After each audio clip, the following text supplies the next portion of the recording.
L'Ukraine ne rejoindra jamais l'OTAN. La déclaration de Robert Fico résonne comme un défi au consensus occidental. Face à lui, Vladimir Poutine salue la ligne indépendante de la Slovaquie et insiste. Moscou reste un fournisseur d'énergie fiable pour Bratislava. Abonnez-vous et partagez cette vidéo pour comprendre les véritables enjeux derrière cette rencontre inattendue.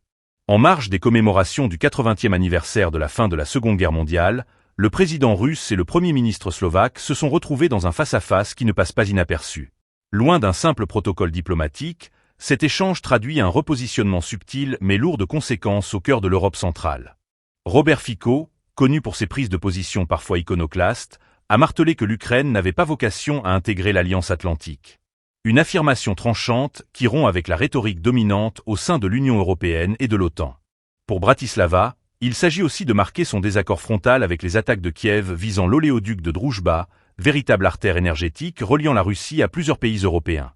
Fico a parlé d'une réaction très dure, témoignant de la sensibilité extrême de la Slovaquie sur ce dossier vital pour son approvisionnement. Vladimir Poutine, pour sa part, a saisi l'occasion pour mettre en avant le rôle stratégique de la Russie en tant que partenaire énergétique. En rappelant que Moscou n'a jamais failli à ses engagements en direction de la Slovaquie, il a cherché à consolider l'image d'un fournisseur fiable, malgré le contexte de guerre et les sanctions occidentales. Derrière cette affirmation se joue une bataille narrative, celle d'une Russie qui veut encore apparaître comme un acteur incontournable de la sécurité énergétique européenne. Ce tête-à-tête entre Poutine et Fico dépasse largement le cadre bilatéral. Il illustre les fractures qui traversent aujourd'hui l'espace européen face au conflit ukrainien. D'un côté, une majorité d'États alignés sur la stratégie de l'OTAN et la politique de sanctions contre Moscou.